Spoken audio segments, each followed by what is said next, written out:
जो अक्षय कुमार को लेकर सब कहते हैं कि अर्ली मॉर्निंग शूट होता है, आपको कितने बजे पहुंचना पड़ता था सेट पर? कोशिश करते हैं कि हमेशा 10-20 मिनट पहले ही पहुंच जाए। हम लोग सौभाग्यशाली हैं कि हम दिख जाते हैं, हमारे एक्सप्रेशन के थ्रू पता लग जाता है। जहाँ पे हंगामा मिली हो, चुप चुप के मिली, माला माल भी के लिए एक नहीं प्लान ढोल, मुझसे शादी करोगी, तो अलग अलग इन तीनों डायरेक्टरों के साथ में जीवन में इस जन्म में तो स्टोरी सुनने की हमारी हैसियत भी नहीं है। जो आपकी एनर्जी है वो किस एक्टर के साथ ज्यादा मैच होती है? अक्षय जी के पागलपन के साथ वो मैच हो गई? हमारी किसी के साथ एनर्जी मैच नहीं होती है।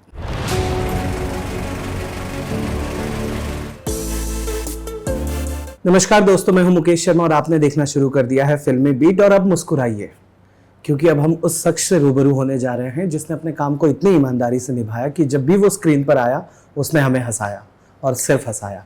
वेलकम है सर फिल्मी बीट पर आपका। धन्यवाद भैया, धन्यवाद। सबसे पहले तो मुझे ये बताइए कि ये कैसे कर सकते हैं एज अ कलाकार, अगर आप स्क्रीन पर रो रहे हैं तब भी हम हंस रहे हैं, आप स्क्रीन पर हंस रहे हैं तब भी हम हंस रहे हैं, आप स्क्रीन पर फ्रस्ट्रेट हैं, अपने दोस्तों को गालियां दे रहे हैं तब भी हम हंस रहे हैं। ये कैसे पॉसिबल है? और बीइंग अ कलाकार, क्या आपको लगता है कि ये एक बहुत बड़ा टास्क है?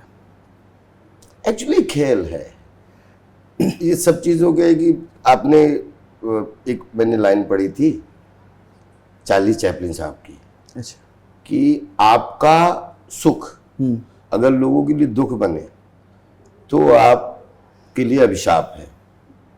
मतलब मैं अपने शब्दों में बता रहा हूं। और आपका दुख लोगों के लिए सुख में बदल जाए तो ये आपके लिए वरदान है। क्योंकि यही तो सिनेमा है। सिनेमा के क्राफ्ट की बात कर रहा हूं कि सिनेमा में कोई भी चरित्र आप निभाओ वो एंटरटेनमेंट है ना।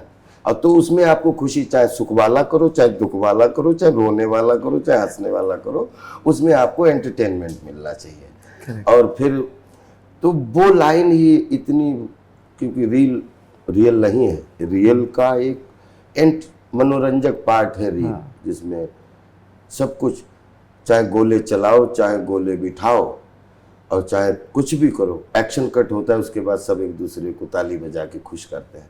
तो रील में जो आप कह रहे हो मुकेश भाई, अगर ऐसा मिलता है तो ये मेरा सौभाग्य है। क्योंकि अभी बीती रात ही मैं अपने बीवी के साथ हम लोग ये देख रहे थे भागम भाग, और रहा ही नहीं जाता आपका वो आ गया। एंड हम वो एक्सप्रेशंस, और अभी मैं बीच में आपके बारे में रिसर्च करते हुए मुझे प्रियदर्शनी सर का एक इंटरव्यू मिला जहां वो कह रहे हैं कि छोटा पंडित का किरदार तो सब ऑन पेपर लिखा था, पर हमने वो अगरबत्ती नहीं लिखी थी। तो ये जो इम्प्रोवाइजेशन का आपका स्तर है, इसकी प्रेरणा क्या है? प्रिंस जी ने बोला है सर। नहीं, प्रियन जी की वो, उसमें कोई भी, ये उनका बड़प्पन है कि वो क्रेडिट हम एक्टरों को दे देते हैं। लेकिन प्रियन जी उस क्राफ्ट के मास्टर है। वो किस एक्टर से क्या कराना है, वो मतलब एक्टर उनके आगे सरेंडर ही हो जाता है। और मैं उनके हर उस प्रसाद रूपी, बोलते ना, इन्वेंशन का हर तरीके से कोशिश करता रहता हूँ सेट पे, ताकि बगैर प्लॉट चेंज हुए, बगैर थॉट चेंज हुए, और जो हमारी बाउंड्री है उसमें कितनी लाइफ आ सकती है। वो हम लोग सौभाग्यशाली हैं कि हम दिख जाते हैं, हमारे एक्सप्रेशन के थ्रू पता लग जाता है। हाँ। लेकिन उसके निर्माण करता प्रियन जी ही है। और आई एंजॉय दिस। और मैं टीचर हमेशा एक डायरेक्टर होता है, कैप्टन होता है, और वो हुई सबसे अच्छा इंटरप्रिटेटर होता है, और उसी के पास में राइटर के बाद में इंटरप्रिटेशन होता है। तो और फिर उसके बाद में सिनेमेटोग्राफर उसको किस तरीके से लेता है। तो हम लोग ऑब्जेक्ट होते हैं। हाँ। और ऑब्जेक्ट एंजॉय करते हैं और मजा आता है। वो मजा आता है। और एक कम्युनिकेशन, एक बोलते हैं ना, बिलीफ रूपी कम्युनिकेशन है कि हमारा जो भी शॉट लेंगे प्रियन जी, वो फिल्म के हित में होगा और हमारे हित में होगा। होना भी चाहिए जी। एक किरदार, एक कलाकार का उसके डायरेक्टर के प्रति इतना विश्वास, निर्माता के प्रति इतना विश्वास बहुत ज्यादा जरूरी है। तभी तो इसी विश्वास के साथ इन्होंने एक और बात कह दी थी कि अगर जिसको काम नहीं आता वो प्रियदर्शनी सर के साथ एक दिन काम करके भाग जाएगा। अब उनका नहीं, वो प्रियन जी के काम, क्योंकि प्रियन जी उसकी रिलीज 2 घंटे की फिल्म सोचते हैं, तो कहाँ पे कौन सा नेट बोल्ट फिट करना है, तो अकॉर्डिंग टू स्टोरी और राइटर और cinematography, editing, dubbing, mixing, mastering, CG work, वो 360 पूरा काम करते। 360 मतलब कितने 2 दर्जन से ऊपर काम होते हैं, सब अलग अलग बैकग्राउंड, फोरग्राउंड, ये वो, आर्ट डायरेक्शन, प्लान, धमाका, देश काल, वातावरण, कॉन्सर्ट, तो वो कंप्लीट दे आर इंजीनियर्स, उनका काम है। और उनके क्राफ्ट में, मनोरंजन के विज्ञान में हम एक विद्यार्थी के रूप में हम फिट हो जाएं, हमारा बेस्ट यूज हो जाए, यही हम लोगों का मिशन है। भूत बंगला की अगर मैं बात करूं तो सबसे पहला सवाल जो अक्षय कुमार को लेकर सब कहते हैं कि अर्ली मॉर्निंग शूट होता है, आपको कितने बजे पहुंचना पड़ता था सेट पर?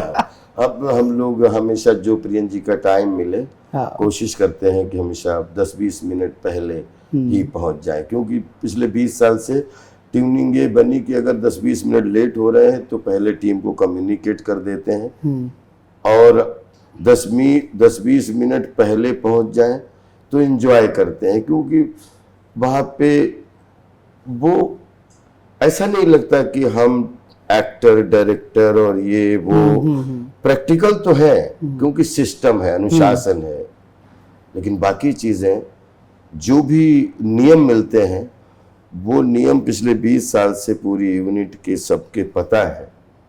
और प्रियन जी हमेशा टोली को साथ में लेके चलते हैं, और उनके कैप्टनसी में 20 मैच खेलने का मौका मिला है, तो कहीं कोई दिक्कत नहीं है, न टाइमिंग को लेके, न राइमिंग को लेके, न साइनिंग को लेके, न वर्क को लेके, कहीं कोई दूसरा थॉट ही नहीं है, किसी कोई संशय किसी भी तरीके का कभी नहीं होता। और ये अक्षय जी के साथ जो आपकी शूटिंग हुई है, जितनी भी हुई है, इसके पहले भी आपने अक्षय सर के साथ काम किया है, और बहुत कलाकार, चाहे शाहिद हो गए, चाहे और भी कोई हो गया, एनर्जी मैच करने की जब बात आती है ऑन कैमरा, एनर्जी मैच होना, जिस एनर्जी के साथ आप आते हो, क्योंकि एक बार कहीं मैं अमिताभ सर का इंटरव्यू सुन रहा था कि कोई करोड़पति का कोई एड शूट हो रहा था, एंड ही जम्प्ड इन, आप आए और अमिताभ जी डर गए कि अच्छा तुम ऐसे आने वाले हो। तो ये जो आपकी एनर्जी, ये सीन था हम किसी से कम नहीं। अच्छा, डेविड साहब के साथ पहला 2001 की बात, अच्छा। हम किसी से कम नहीं, पहली बार तो वो अमिताभ जी के साथ आप वो अमिताभ साहब के साथ। तो वही जो आपकी एनर्जी है वो किस एक्टर के साथ ज्यादा मैच होती है? अक्षय जी के पागलपन के साथ वो मैच हो गई? हम जितने दुनिया में लोग हैं, हमारी किसी के साथ एनर्जी मैच नहीं होती है। अच्छा। सबकी अपनी अपनी एनर्जी होती है, और हम सबकी एनर्जी कम्युनिकेट होती है, बहती है, अपनी अपनी सबकी एनर्जी होती है। अगर पॉजिटिव एनर्जी बहती है तो कम्युनिकेशन में बदल जाती है और किसी सृजन में बदल जाती है, और नेगेटिव एनर्जी होती है तो उसका रिजल्ट वो मतलब थोड़े उसमें बदल जाती है। तो मेरी जिंदगी में कौन, ये मुकेश भाई ये बात सच है कि मेरे हर प्रोड्यूसर से बहुत अच्छे रिश्ते हैं, लेकिन पिछले 20 साल में 3 लगभग हाफ सेंचुरी फिल्में ऐसी हैं जिनके मैंने आज तक प्रोड्यूसर भी नहीं पूछे। लगभग 50 फिल्में होंगी, रामू जी की, प्रियन जी की, और डेविड साहब की। हमें सेट पे जाके पता लगता है ये प्रोड्यूसर है। तो जब आपको पूछो तो आप पूछते नहीं हो कौन सा प्रोडक्शन हाउस है? नहीं कभी भी। सर मुझे ये जानना था कि जैसे आपने बताया कि आप बहुत सारे प्रोड्यूसर्स के साथ काम कर चुके हो, तो आपने जैसे अभी बताया हमारा कैमरे का टेक्निकल इशू हो गया था तो वो पार्ट रह गया कि आपने 30% या उससे ज्यादा के वक्त में पूछा ही नहीं कि प्रोड्यूसर कौन। हाँ, 200-250 फिल्मों में, हाँ, रिलीज अनरिलीज सब मिला के, हाँ, लगभग 50 फिल्में ऐसी हैं जिसमें 3 नाम है 2000 से 2025 तक। RGB सर, रामू जी हम लोग प्यार से बोलते हैं, और डेविड डेविड साहब और प्रियन जी, ये तीनों लोगों से लगभग 50 फिल्में हैं। तो या तो मैनेजर के थ्रू जब एग्रीमेंट पहुंचता है या अपन को साइन करके, लेकिन मैं इनके कभी प्रोड्यूसर से जब भी मिला तो सेट पे मिला या मतलब उनकी पार्टी में मिला, लेकिन मेरा कभी भी प्रोड्यूसरों से, राइटर भी मुझे नहीं पता चला कौन है राइटर के साथ हम सेट पे मिले। अच्छा। क्योंकि जब भी कोई फिल्म की रामू जी ने मुझे डायरेक्ट सुनाई, मतलब प्रियन जी ने डायरेक्ट सुनाई और डेविड जी ने डायरेक्ट सुनाई, और एक ही हमें सुनाई नहीं, सूचना दी कि ये करना है। नहीं, हाँ। सूचना करना तो नहीं करना वो तो प्रश्न ही नहीं होता। हाँ। उनको पता है हाँ। कि इन लोगों के साथ एक लाइन पूरे जीवन भर बोलने को मिले तो भी प्राउड के साथ करूंगा, चाहे पूरे विश्व की 100 फिल्में लीड में कर लो। इन तीनों के साथ तो एक लाइन ये बोलेंगे, इसमें खड़ा होना है, एक्सप्रेशन है, नथिंग।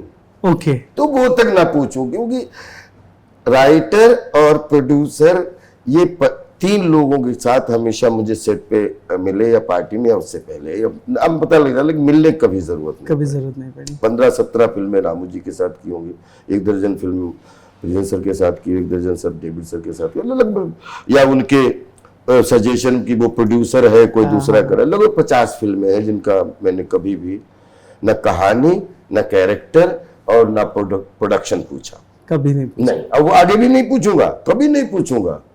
उनकी सूचना मिलती है और मैं मेरी, हाँ सर कहाँ sir, okay Rajpal, you are doing this film and sir where are you, I am coming in Mumbai this time, okay sir I will meet you, thank you sir, I am feeling very great, I same यार। बस ये हमारी उनकी होती है actually narration. समझ गया मैं। ये रिश्ता विश्वास और भरोसे का है। जहाँ जंगल दी हो, मैं माधुरी दीक्षित बनना चाहती हूँ दी हो, हाँ। जिसकी वजह से मैं मेरी पत्नी और वो कर पाया। जहाँ पे हंगामा मिली हो, चुप चुप के मिली, माला माल भी मिली, एक नहीं प्लान ढोल, मतलब अभी इतनी, और इधर कहीं छोटा डॉन, कहीं छोटा पंडित, मतलब भूल भुलैया का पंडित था, नहीं अपने मुझसे शादी करोगी, हाँ। कहीं थापा, और डेविड साहब के साथ देखो एक फिल्मों की, तो अलग अलग इन तीनों डायरेक्टरों के साथ में जीवन में, इस जन्म में तो स्टोरी सुनने की हमारी हैसियत भी नहीं है, क्योंकि ये हमारे तीनों टीचर हैं। बाकी हम एज ए मनोरंजन के रूपी विज्ञान। अभी जब आपने कहा तो मुझे याद आया, छोटा डॉन एक बार फिर से रिवाइव हो गया। अब एक छोटा सा क्लिप, एक वीडियो आया छोटा डॉन का, आपने तान्या मित्तल के साथ शूट किया। जी। कैसा था वो एक्सपीरियंस, बताया? बहुत अच्छा लगा। हाँ। एक रील बनानी थी, हाँ। उन्होंने उससे इंस्पायर होके बनाया, बड़ा अच्छा लगा। तो उनकी टीम ने, उन्होंने आपको पिच किया था, आपने उनको पिच किया था?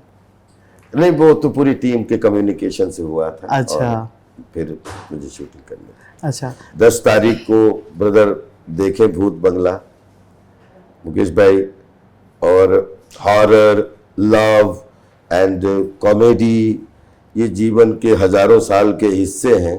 हाँ। और आगे भी रहेंगे, और इसमें अच्छा एंटरटेनमेंट होता है, अच्छा ब्लड सर्कुलेशन होता है, बच्चे बूढ़े नौजवान सब एंजॉय करते हैं, और हम लोग सौभाग्यशाली होते हैं, पा जाते हैं। प्लीज वॉच, जरूर देखेंगे सर। और मैं तो एक्साइटेड हूँ बहुत ज्यादा, क्योंकि एक बार फिर से मुझे अक्षय जी और आप एक साथ देखने मिलोगे। अच्छा चलिए, आखिरी का मेरा सवाल है, क्योंकि हमारे पास वक्त कम है, तो ये मैं जरूर पूछूंगा। जो मैं भी थिएटर करता हूँ, तो मेरे अंदर से वो था, एक कलाकार जब भी मंच पर आता है या कैमरे के सामने आता है, चाहे कुछ भी हो रहा हो उसके निजी जिंदगी में पीछे, लेकिन वो उस वक्त उस कलाकार के साथ इंसाफ करने की अपनी पूरी कोशिश करता है। तो एक जो आप हंसाना, लोगों को कॉमेडी करना, ये वो, और फिर बैक लाइफ में जो भी चल रहा हो, ये डिफिकल्ट हो जाता है स्विच ऑन स्विच ऑफ? नहीं, हंसाना तो बहुत सरल है, लेकिन सभी लोगों की, ये पिछले लगभग 1 दशक से पूरे विश्व में लोगों को, 800 करोड़ लोगों को जीवन जीना कठिन है, चाहे कोई छोटा बच्चा हो। वह बच्चा और चाहे कोई कितना, मतलब हर चीज में किसी भी क्लास का हो, वो उसमें जब सरलता आ जाएगी तो हंसना तो हंसाना तो और सरल हो जाएगा। हजारों साल से हमारे चबूतरे जितनी हंसी गूंजी है भारत के, हिंदुस्तान के चबूतरों पे, वो मतलब उनका अपना इतिहास है। और भारत जो है चबूतरों का देश है, और चबूतरों पे बैठकें होती हैं, चौपालें होती हैं, मनोरंजन होते हैं, एंटरटेनमेंट होते हैं, और पूरी दुनिया के लिए प्रेरणा होती है, श्लोक भजन कीर्तन होते हैं। बस मैं यही चाहता हूँ कि बस मनोरंजन जिंदा रहे, कलात्मकता जिंदा रहे, जीवन जीना थोड़ा सरल कर लीजिए, ताकि ये पूरा विश्व जिस गोले पे बैठने जा रहा है, पूरा विश्व मिलके लड़ जाइए, एक ही मिशन बना लीजिए कि विश्व में शांति और विश्व में आनंद प्राप्ति। सब लोग लड़िए, संवाद से लड़िए, और लेकिन इस मिसाइल गोलों को खत्म करिए, हमेशा के लिए खत्म करिए। कॉमेडी भी बहुत आसान दिखेगी, जीवन भी बहुत आसान दिखेगा। Thank you so much sir. कैसा लगा फिल्मी बीट से बातचीत करके? बहुत अच्छा लगा, और हमारे सभी सुधीजनों को ढेर सारी बधाई। आप खूब स्वस्थ रहें मुकेश जी, सारे लोग, पूरी टीम, सब लोगों के, बच्चे बूढ़े नौजवान, सबको प्रणाम करता हूँ। Thank you sir, thank you so much.